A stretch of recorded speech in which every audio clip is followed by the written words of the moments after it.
Hi, I'm Henry Stever, and I'm the Chief Marketing Officer for NACD. On this episode of NACD BoardVision, we're going to be talking about audit quality broadly, but more specifically, how audit committee chairs and audit committee members can work with the PCAOB to help sharpen audit quality. I'm joined by Dan Goelzer, a partner with Baker McKenzie. I'm also joined by Cindy Fornelli, the Executive Director for the Center for Audit Quality. Cindy, what do you think opportunities exist for audit committee members to help amplify and articulate to the public and to the PCAOB what they do to really ensure a high quality audit?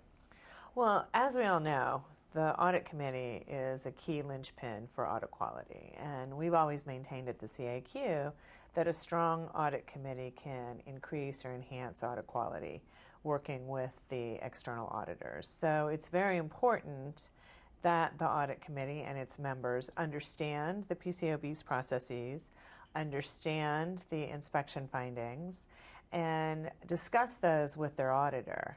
But then the piece that is also important is how do audit committees communicate with or correspond with investors? And there aren't really a lot of good mechanisms for that.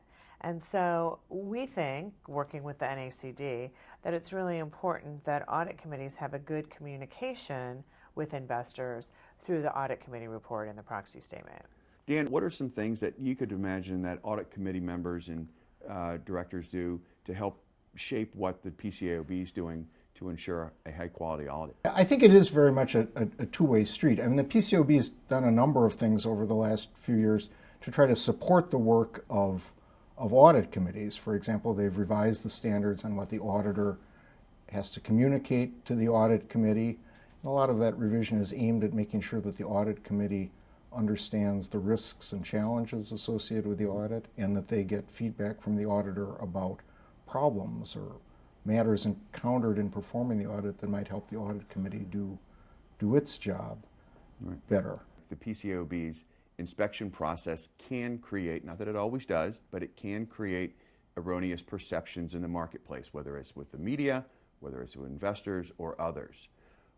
Because an audit committee failure does not equate to an incorrect financial statement.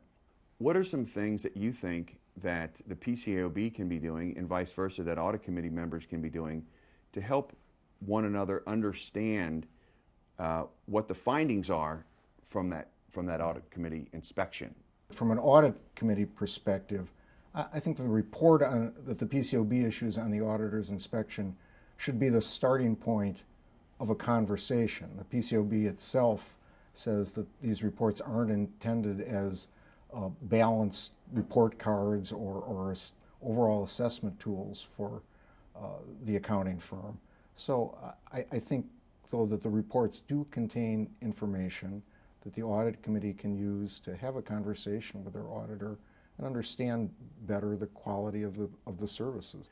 Do audit committee members actually reach out and say, well, help me understand, what did we do that gave us a failure? Typically not. I don't think that is a communication line that has been strong over the years, because again, the PCAOB doesn't have jurisdiction, if you will, over audit committees. Only one half of the equation, the auditors. And I also think part of the issue that you're touching on, Henry, that's really important is that the inspection findings aren't meant to be a public document that is useful for investors to understand what's going on in the audit. Probably not even necessarily that much of a useful tool for an audit committee unless there's this robust conversation that Dan's talking about, because they are they're almost done in shorthand. And so you need to have that dialogue, and there's really no mechanism to have a public dialogue between the audit committee, the auditor, and the PCAOB. So it's really incumbent on audit committees and auditors to have this conversation. And I would dare say it's incumbent upon the auditor to proactively have a conversation with the audit committee. Now, if you're an audit committee member and your auditors are not having this conversation about the inspection findings, then I think it's fair to ask. But the other thing about the inspection findings are that, you know, they're not a random selection of audits. These are targeted for high-risk areas. And so when you talk about the findings in the press, that's where it can be a little deceptive, because you think, oh my gosh, there's a 27% deficiency rate, increased X percentage over last year. That must be a really bad indictment. But it's not a random selection of the audits. It's high risk areas that are difficult, that require a lot of judgment, both for the auditor, for management, and for the inspector too.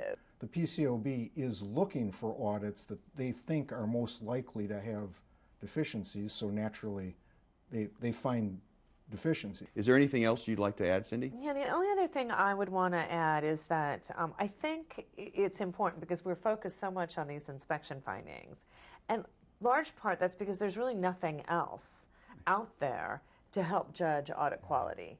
And so we've been working very diligently over the last 2.5 years on trying to develop audit quality indicators that would be another tool for audit committees to use to have a dialogue with their audit team, their engagement team, outside of the inspection findings. Although inspection findings are one of the indicators that we use, but it's one of about a dozen.